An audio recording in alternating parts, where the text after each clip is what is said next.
A few weeks ago, I made a video about weird geographical phenomena within Europe, like how Germany is technically 2 countries away from the US in 3 different ways, or how the German city of Freiburg is closer to 10 foreign capitals than to the German capital Berlin.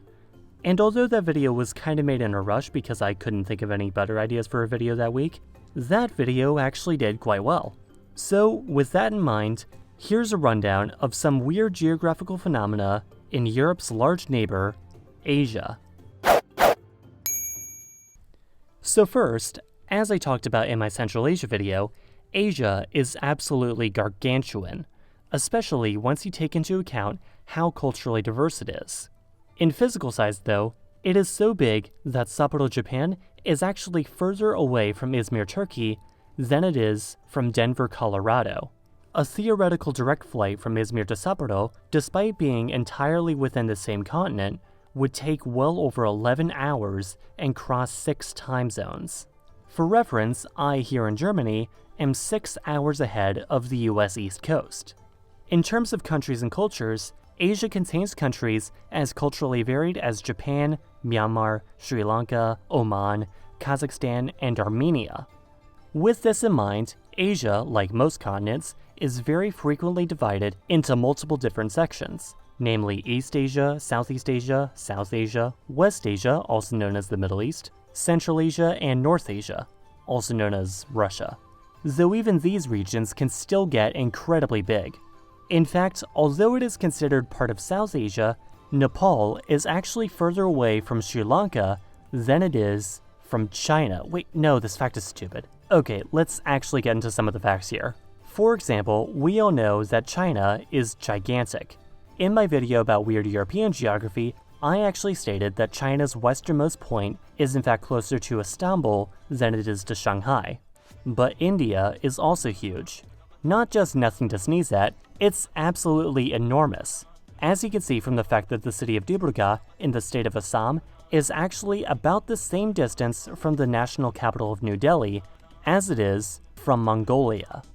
Before India was its own country though, it was of course part of British India, a colony also comprising of Pakistan, Bangladesh, and Myanmar. Thus, going from Sindak, Pakistan to the Lenya National Park in Myanmar, we can see that Sindak is actually closer by about 200 kilometers to Czechia. China is of course a gargantuan country as well, and with size definitely comes some weird geographical anomalies. For one, China extends further to the north, east, south, and obviously west than all of Korea and Bangladesh.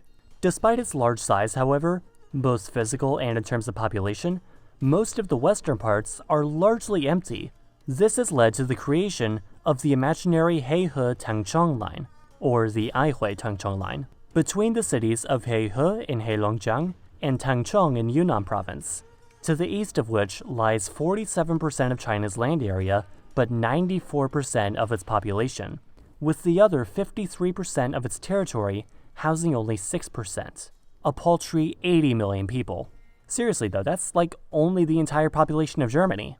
If I were to ask you how far Japan is from the US, you would probably say somewhere around 6,501.4 kilometers, or perhaps 2,195.7 kilometers from Atsu Station, Alaska.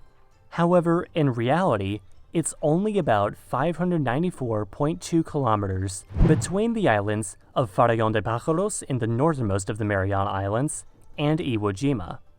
In fact, another interesting fact about Iwo Jima is that it is administered as part of the Ogasawara sub-prefecture, which is part of the Tokyo prefecture.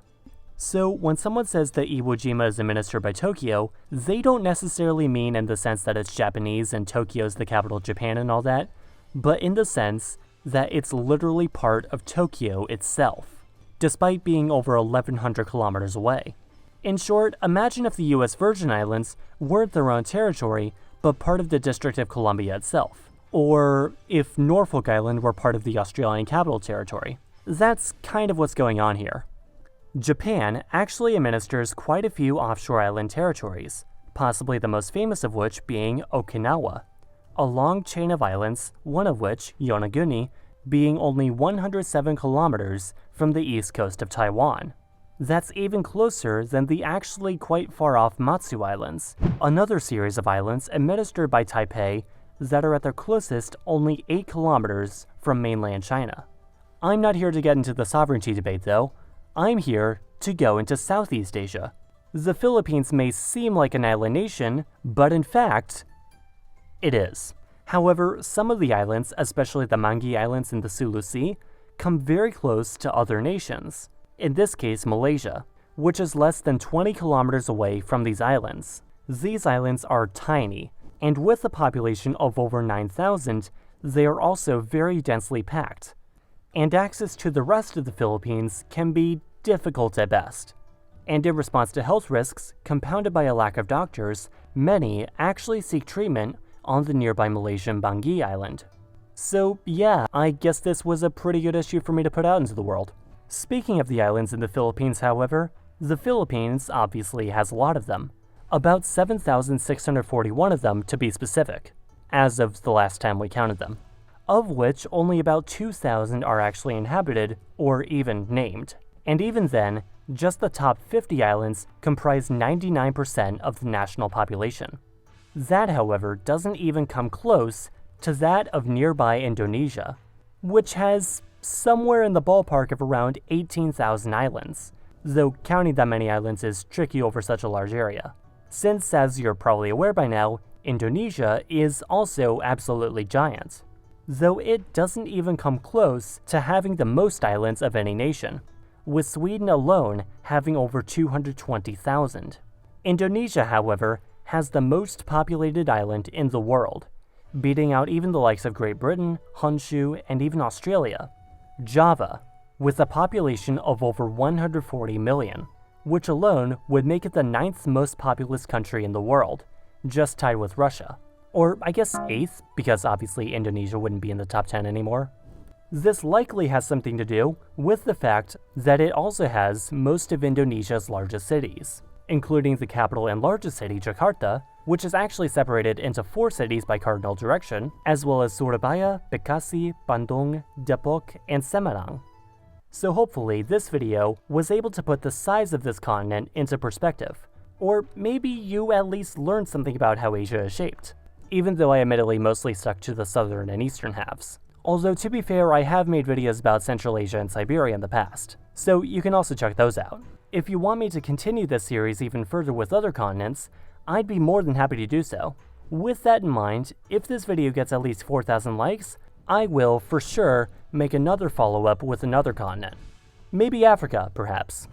Thanks as always for watching. If you want to help support the channel for more of these kinds of videos, do maybe consider supporting the channel on Patreon. At $10 a month, I actually offer a perk where you can see my script folder, including some unreleased scripts. Either way, you can also support the channel by following me on Twitter, Instagram, or even TikTok, and by subscribing because, you know, you learn something new every Sunday.